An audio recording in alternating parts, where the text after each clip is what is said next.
Oi, pessoal, sejam bem-vindos ao Você Pode. Hoje a nossa conversa é sobre cuidado, sensibilidade e transformação.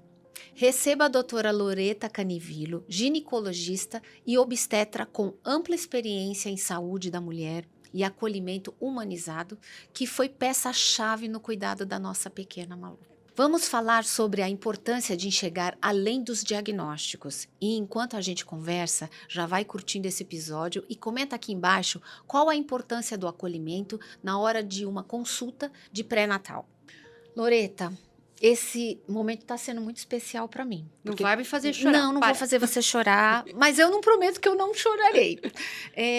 Por que eu falo especial? A gente conversa bastante no consultório, como a gente estava falando aqui agora. São 20 anos, né? Você é uma pessoa, além de profissional, é uma pessoa que eu admiro demais.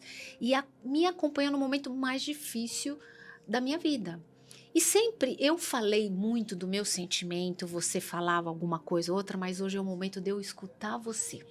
Eu quero ouvir um pouquinho você como pessoa, você como ser humano e próximo a mim. Então, a gente fez umas perguntas aqui que eu vou seguir, porque eu não quero faltar com nada aqui, que eu quero ouvir muito no detalhe, ouvir muito do que você pensa. Então, eu só tenho que agradecer, eu sei quanto sua vida é corrida, de você estar aqui hoje, o quanto você se desdobrou, e muito obrigada por você vir aqui conversar comigo um pouquinho e acolher Gi, tanto esse nosso projeto aqui. eu que agradeço, né? Fazer parte da vida da Malu, ter conhecido a Malu, ter passado por isso junto com você, para mim é uma experiência engrandecedora. Do ponto de vista como médico e do ponto de vista humano, né? Porque assim, no dia a dia do pré-natal, a gente passa por muitas coisas, né? Pela alteração da Malu, por crianças que têm Cruzon, que são aquelas más formações de face, que você só faz o diagnóstico na hora do parto, as crianças que vêm com ausência de um membro e às vezes o ultrassom não pegou, crianças que têm uma perna mais curta que a outra, síndrome de Down. Então, dar más notícias, não, graças a Deus, não é o meu dia a dia.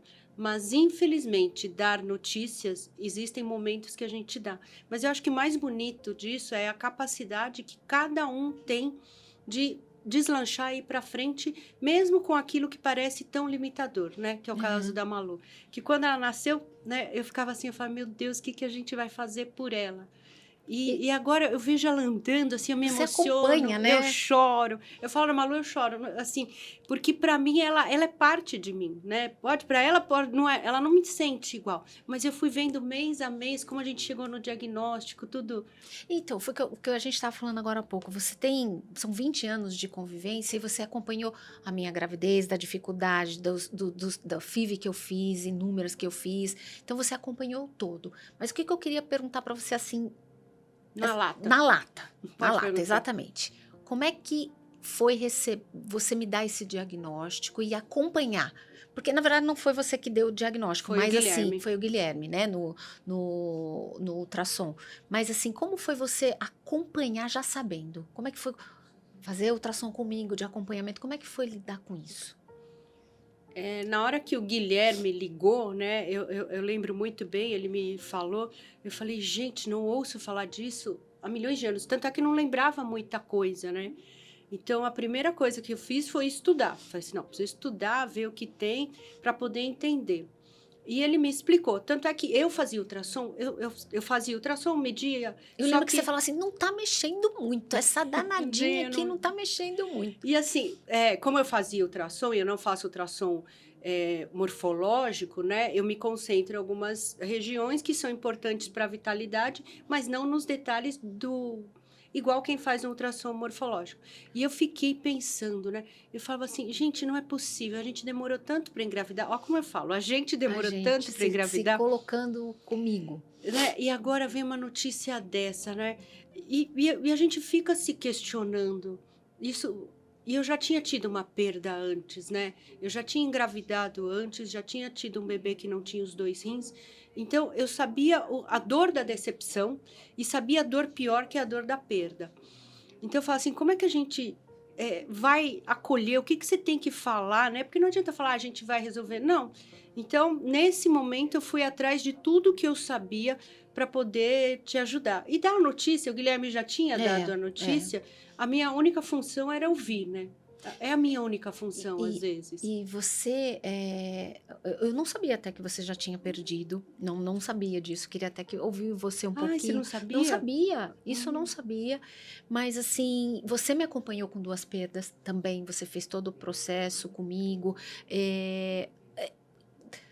o diagnóstico é muito difícil. Como você, ser humano e mãe, sentindo o que você sentiu na perda, isso te teve um outro olhar para dar esse apoio para uma mãe? Muito. Depois que aconteceu isso com você? Como é Muito. que foi a transformação isso na sua vida? Porque a gente tem um treinamento para dar notícias, né? Ah, A tem? gente tem. Hoje em dia tem um treinamento, mas eu tinha esse treinamento da residência. Eu fiz uma residência muito específica e tinha uma preceptoria que se preocupava muito com o ser humano, porque ela não era num serviço público, ela era num serviço particular, semi-particular, né? Aham. Então, existia muito essa necessidade de ter uma postura com o paciente, né? Não era só uma tocação de serviço. Então, quando eu tive a minha perda, antes da minha perda, eu era uma pessoa que falava, tinha notícia, mas eu não tinha sentido aquilo. E depois da perda, que foi o momento em que eu engravidei, eu casei muito cedo e nunca quis ter filho. Foi Um foi dia o primeiro bebê? foi o primeiro. Aham. E aí eu falei um dia, Marcelo, acho que eu quero ter um filho. Aí meu marido, tá bom. E a gente engravidou muito rápido. Engravidamos, todo mundo feliz. Quando chegou no 4º para o 5º mês, o ultrassom morfológico, né, que quem fazia naquela época era a chefe da obstetrícia lá do Hospital das Clínicas, que era uma pessoa renomada, Uhum. também teve dificuldade por uma questão do aparelho. O aparelho naquela época não era tão bom. Uhum. A gente descobriu que o bebê não tinha os 2 rins. E não ter os 2 rins é incompatível com a vida. Ou o neném morre ao longo da gestação pela ausência da produção de líquido, ou ele morre logo que nasce. Uhum. Então, a forma como eu vi tudo isso, como doeu tudo isso, né? Você engravida, e aí você já tem a primeira decepção, putz, né? O orgulho era, engravidei super rápido. Depois, putz, o bebê não tem os 2 rins. A Putz, frustração também. a frustração. E passar por um trabalho de parto durante 3 dias, onde você tem contração e você tem que expulsar, porque o óbito fetal num bebê desse tamanho não se faz cesárea. Aquilo mudou muita coisa dentro de mim, né? Porque a dor, ela existe, acho que é pra gente aprender a ter compaixão, porque até passar pela dor, você pode até entender, mas você não sabe o que é. Então, a forma como você tem a postura, como você sente é diferente. A teoria e a prática é completamente diferente. Depois né? que você vira mãe, depois que você vira pai, a forma como você vê o filho do outro muda muito. Você não reclama tanto do barulho, É né? verdade. Você sabe que criança é daquele jeito, você sabe que não tem amor maior do que você ter um filho, né? Minha filha passou na medicina, eu fiquei mais feliz que ela passou na medicina do que quando eu passei. E para mim foi uma conquista fora do normal. E dar aquilo, né? E eu choro realmente, porque eu tento não ser chorona, eu juro. Mas eu tento ser forte, né? Mas eu não consigo. Então, aquilo, a única coisa que eu sabia é que eu tinha que ser muito acolhedora com você. Por isso que eu procurei as pessoas, por isso que eu fui atrás de muita gente. Não, você foi. A gente já abordou em alguns bate-papos também que a gente teve a importância de você ter esse profissional que não você tem a confiança clínica, vamos dizer assim, mas você tem uma afinidade como pessoa. Isso, eu falando do lado de cá, Loreta, é assim, é fundamental. Se não tivesse sido você, eu acho que eu teria passado de uma maneira diferente. Porque eu confiei 100% em absolutamente tudo que a gente conversou. E aí, depois do parto, eu me lembro, essa é uma passagem, isso nunca vou esquecer. Você lembra que eu estava com dificuldade de tirar o leite? Você tinha uma bombinha e você... Fica para você. Você foi várias vezes à maternidade e ali eu vi que você não foi como minha médica. Você foi como se fosse uma amiga. Então, aquilo me fortaleceu tanto, que eu não falei com você, né, no Loricast, não falei, mas eu tô te falando aqui, que tá tendo essa oportunidade. Você não sabe o tamanho da força que você me deu, além da minha família, de todo mundo, mas assim, a força que você me deu naquele momento que você tava ali. Você nem precisava passar, né, fazer as suas visitas, mas você tava ali comigo. Tinha que estar, não tinha? Tinha. Mas eu não sei, tem profissionais que talvez não sejam dessa forma. E você estava ali como pessoa amiga e não minha médica. Então, assim, isso fez total diferença na minha vida.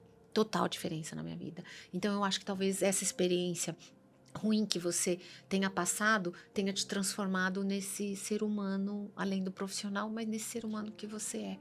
Então, eu só tenho que te agradecer imensamente e nunca tive a oportunidade de falar isso para você. Eu vou só dar um adendo, assim.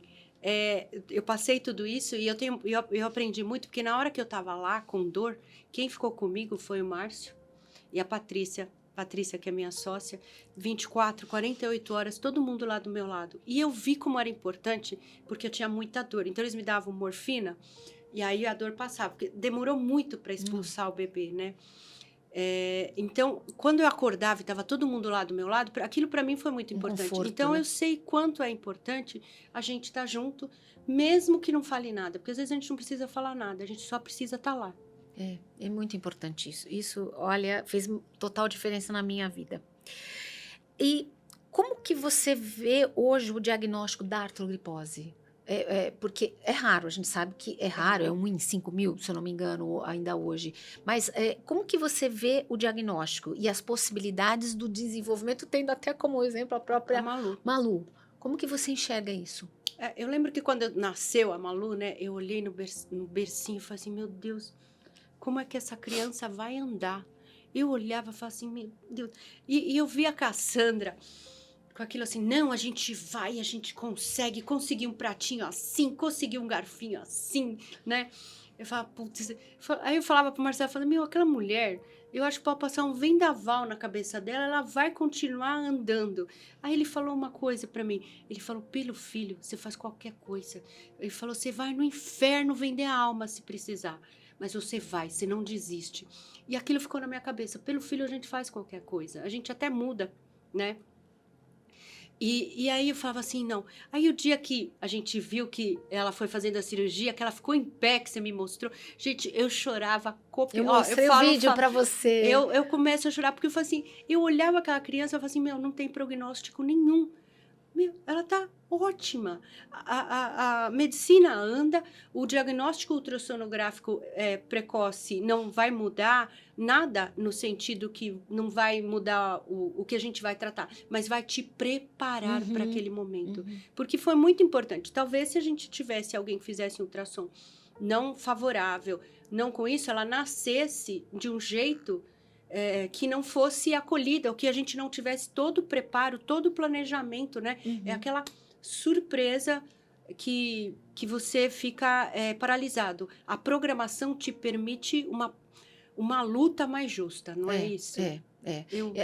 Alguém me fez uma pergunta assim, para você foi melhor receber o diagnóstico no morfológico ou para você seria melhor no parto?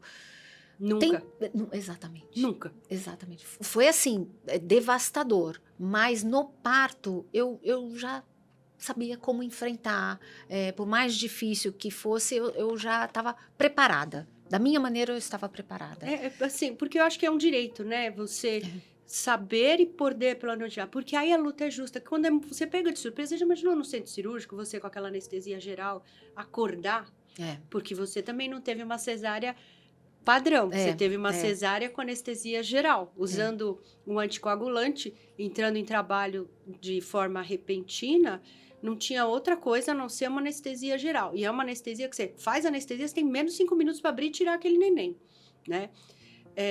Para o neném nascer bem. Essa parte, a gente já tinha tudo programado. Então, quando você entrou em trabalho de parto, a equipe já sabia, todo mundo já lá, sabia. Helena estava lá, estava todo mundo lá. Você já imaginou se você não soubesse? Não, assim, fugir de diagnósticos não é uma boa solução na vida. É verdade. Eu nunca tinha pensado nesse ângulo, mas é uma verdade. Hoje eu agradeço. Foi difícil, mas hoje eu agradeço ter recebido esse diagnóstico precoce aí.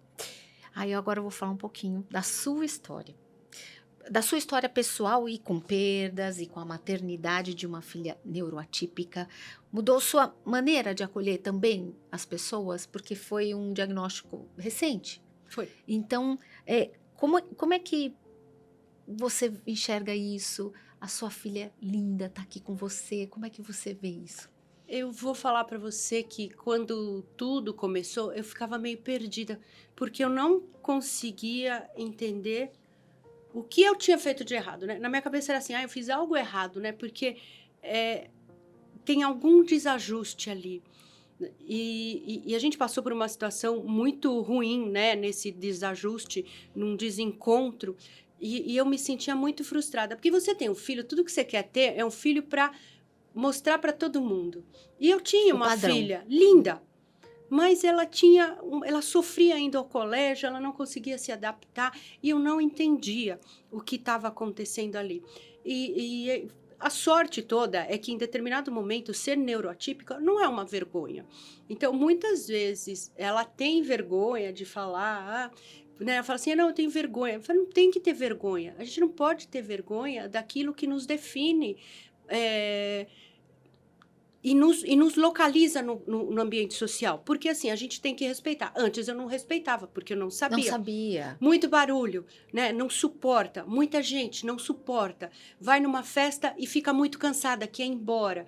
Eu obrigava ela a ficar. Então, eu fiz ela sofrer muito. Assim, é uma coisa que me dói tanto. Eu falo assim, eu sou médica e eu não consegui ver, né? Aí eu falava, não, você vai ficar, você vai fazer amizade. E não é a dela. Ela não precisa ter muita gente, ela precisa lá da mãe, do pai, mesmo quando a gente está em família, ela consegue ficar. Hoje em dia, com o treinamento e amadurecimento, ela foi melhorando nesse sentido dela começar a suportar aquilo, né? Mas a gente também aprendeu a respeitá-la. Porque muitas vezes para a gente era difícil, eu achava que era mimada, achava que era mal educada, e não era.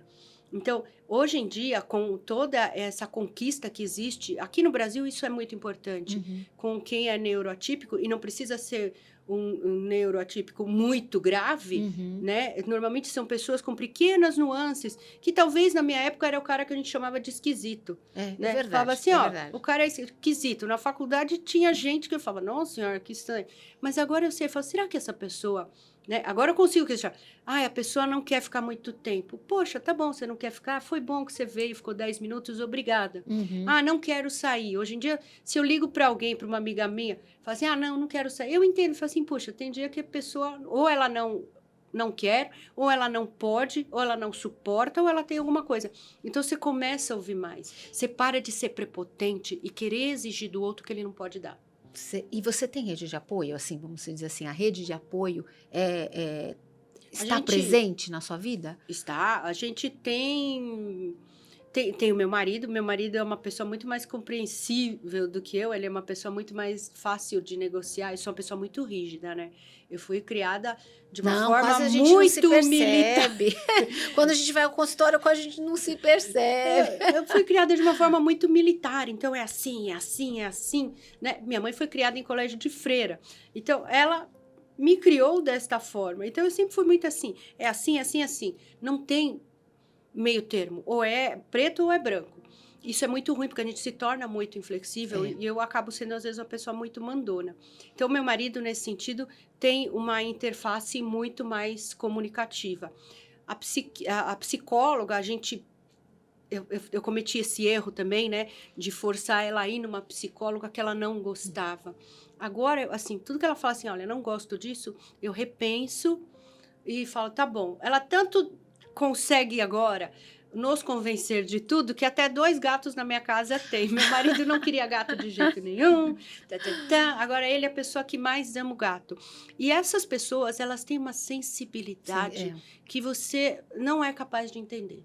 É uma sensibilidade, uma capacidade de ver coisas onde a gente não vê, né? Assim, pequenas nuances de comportamento. E, às vezes, essas pessoas também são muito rígidas com elas mesmas, né? Comportamentalmente. Então, é uma negociação diária. Mas olha que curioso, eu tenho certeza que isso tem contribuído muito até para o seu lado profissional, ao olhar, ter empatia, independente da questão do TDAH, autista, o que for.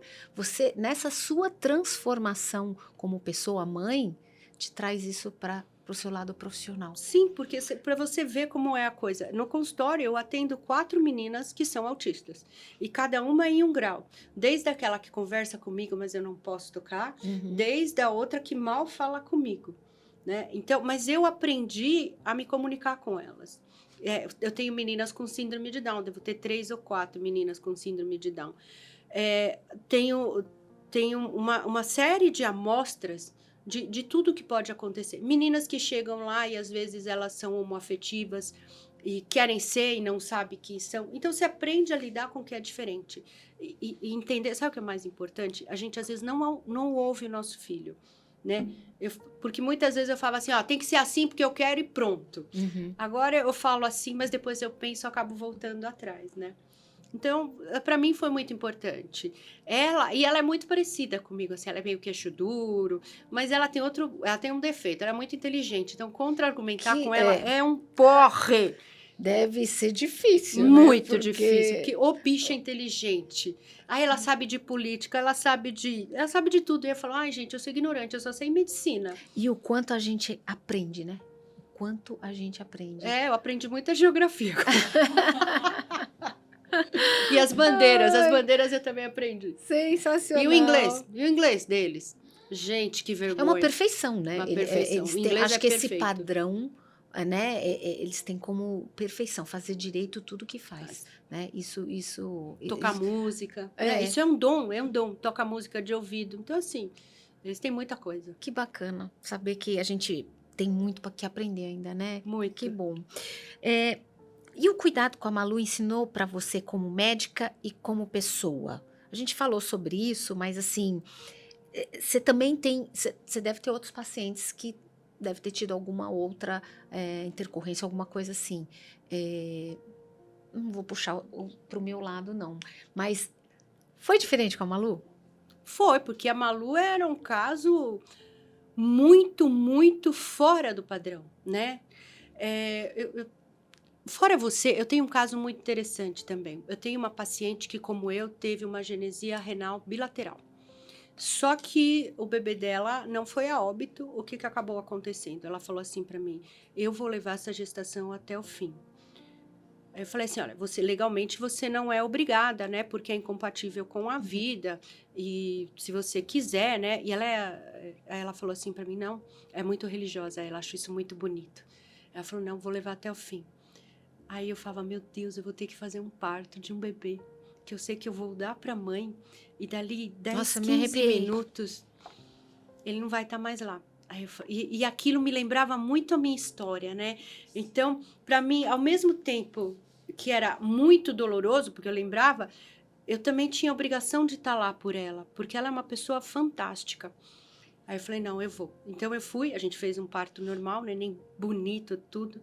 Eu coloquei no colo dela, acho que ele respirou assim uns 3, 4 minutos, depois não foi mais. Mas ver aquela mulher dando amor naqueles 5 minutos para aquela criança... Acho que valeu a vida dela. Eu tenho certeza que aquela criança, ela trouxe alguma coisa. E depois de estudo, né, enterrou, ela engravidou de novo, e na segunda gestação foi tudo bem. Mas essa história me toca muito, né?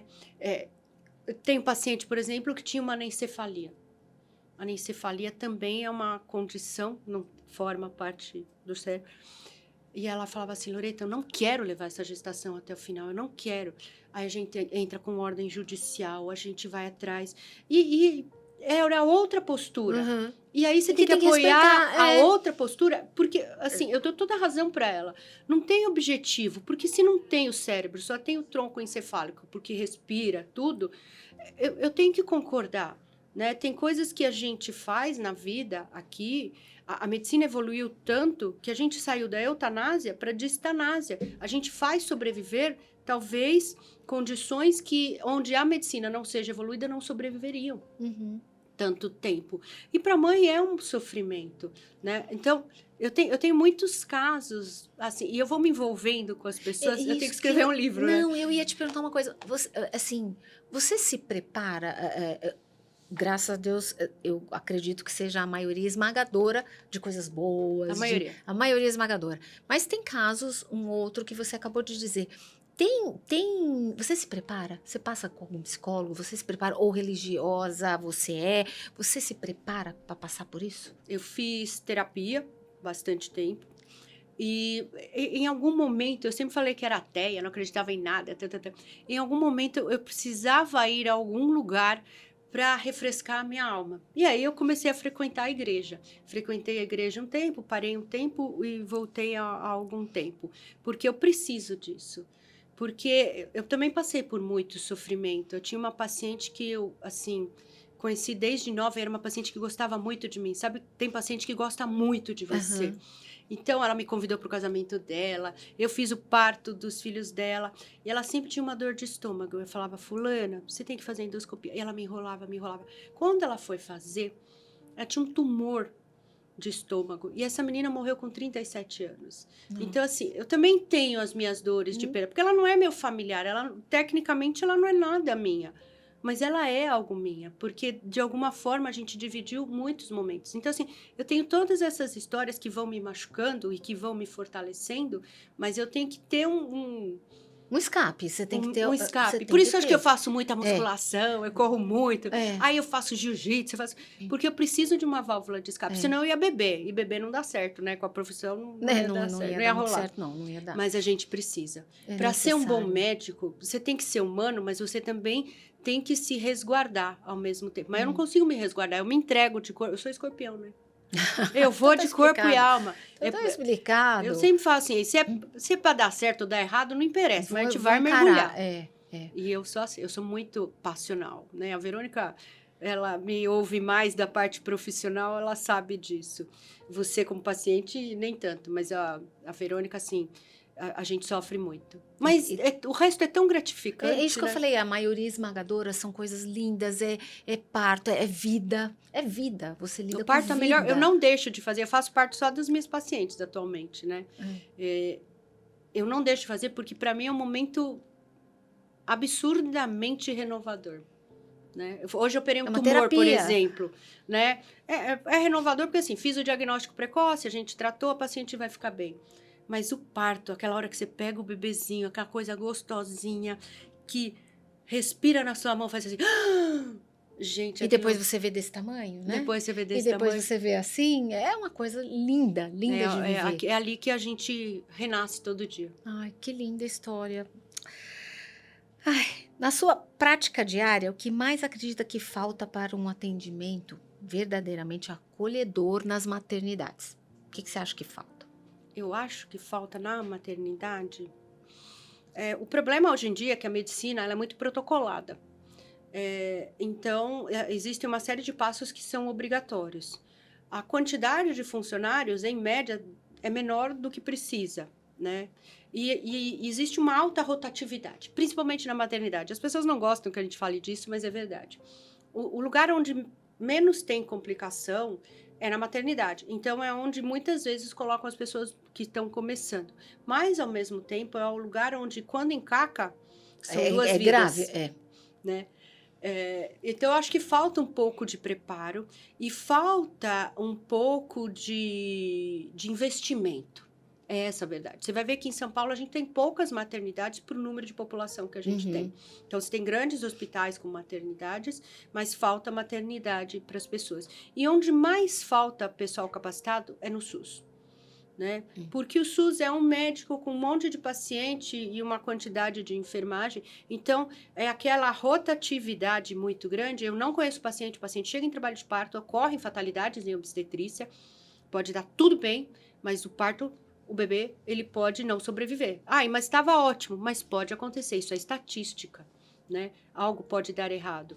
Então, no SUS dá mais errado porque não tem o conhecimento prévio, as pessoas fazem um pré-natal muito pouco, com poucas consultas. Então, o que falta, e falta para todas as pessoas, eu acho que falta muito para as pessoas entender que aquela pessoa que está lá está num momento tão frágil que eu não tenho o direito de brigar com ela. Mesmo que a pessoa esteja estressada, nervosa, ela está tão frágil que se você não a acolher, pior vai ficar, igual o cachorro, né? Você tá, alguém que está te agredindo, você tem que acolher. Então, acho que falta esse treinamento dentro dos hospitais, né? Toda a população passar por aquilo. E acho que falta um pouco de espiritualidade das pessoas também. Eu lembro da Malu, também acho, não sei hoje, tá? Nós estamos falando de quase 11 anos atrás. O olhar para o deficiente. Não sabe como lidar, não sabe como tratar. Também não julgo assim, sabe, Loreta, mas assim, um preparo na área da saúde tem que ter.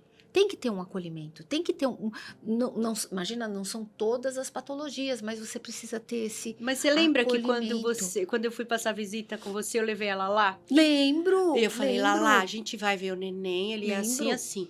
Você pode perguntar, mas você pergunte com delicadeza. Não comente nada sem pensar antes de abrir a boca. E eu lembro que ela foi tão bonitinha. Ela foi, ela olhou, elogiou. Isso é um treinamento de 3 minutos com uma criança.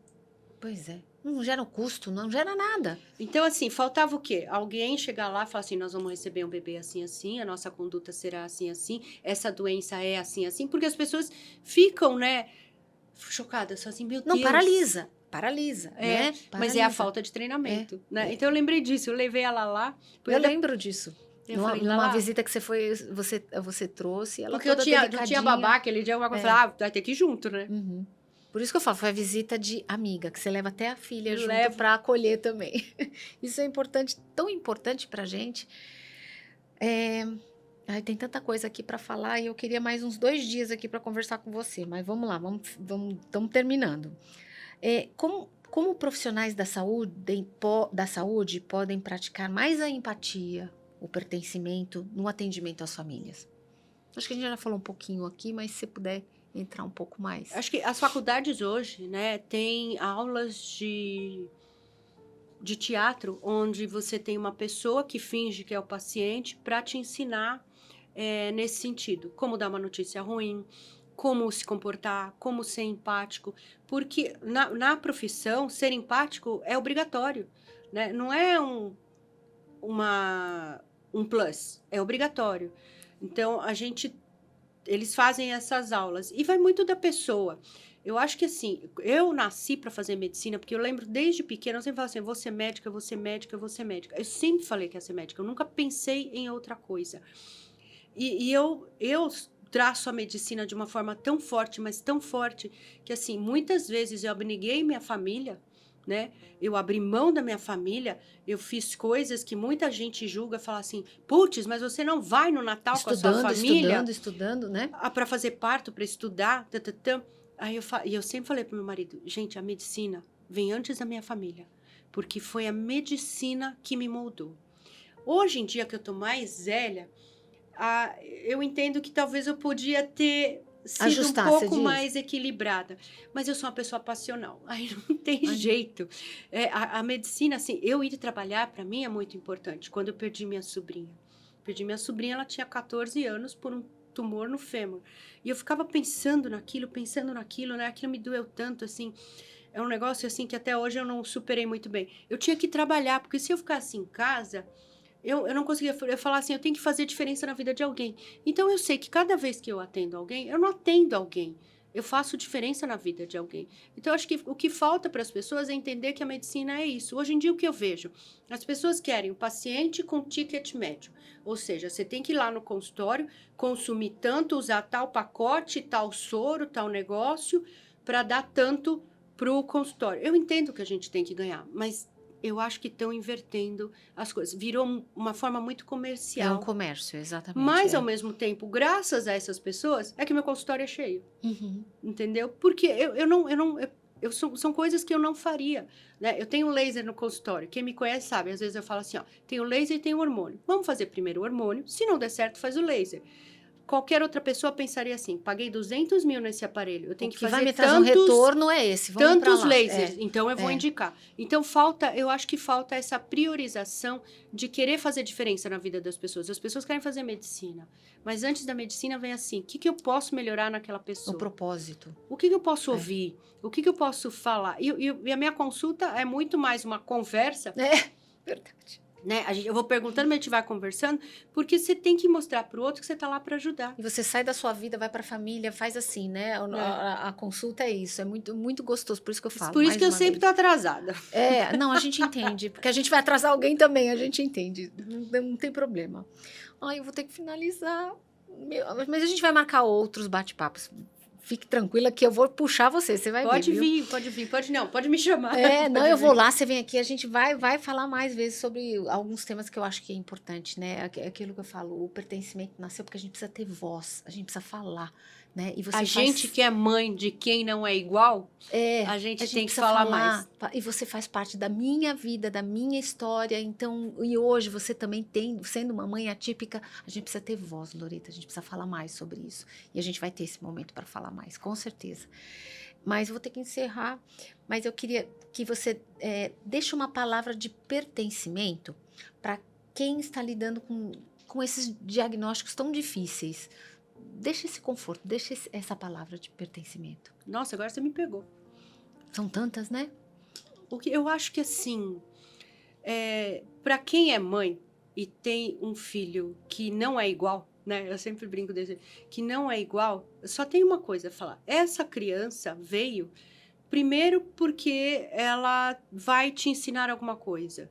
E segundo, porque você vai junto com essa criança aprender a gerar o espaço para ela. Porque a gente, como mãe, tem uma obrigação. A gente tem que deixar o filho preparado para o futuro. Então, não adianta a gente não falar, porque se a gente não falar, a gente não muda o meio.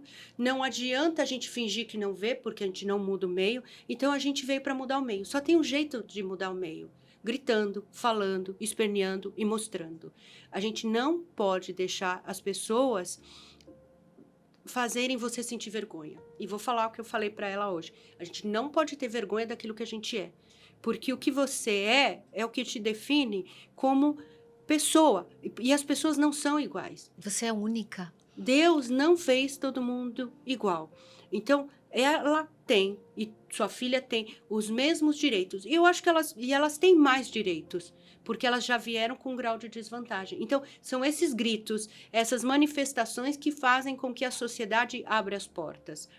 E a sociedade tem que tomar cuidado também para não banalizar esse abrir de portas, né? Exato. Porque assim, eu quero que minha filha tenha alguns direitos, mas eu não quero que ela tenha todos os direitos.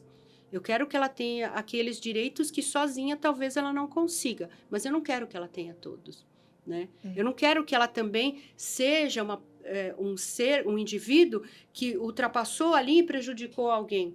Porque, não, então só para igualar. E eu acho que é isso que falta na sociedade. Abrem-se as portas demais, às vezes. E banaliza. E banaliza. Ai, Loreta, obrigada por você vir mais uma vez, assim, agradeço de coração, você faz parte de toda a minha história, você vai continuar fazendo parte da minha história, hoje não mais com a Malu, mas comigo, porque a gente envelhece. Somos duas velhas menopausadas. Aí já falei, lembra que eu falei pra você? Da próxima a gente vem com um crachá cada um. Eu vou atender até o dia que eu tiver que pôr crachá nas pacientes. Eu vou esquecer você falando assim, tem que tratar, tem que fazer isso. Enquanto você vai ser aquela velha coroca, eu vou estar aqui linda, bonita e maravilhosa. Falei mesmo. Tem que tratar. Então, você faz parte do todo. Desde a Malu, acolheu até o Jorge tem muito isso na cabeça dele também, e agora tá cuidando de mim. Então, assim, espero estar com você aí até velhinha, a gente vai estar de mão dada. Obrigada, querida, obrigada de coração. Que conversa linda e cheia de esperança. Se você acredita no poder do acolhimento, compartilhe esse episódio. Obrigada pela companhia e até o próximo. Você pode.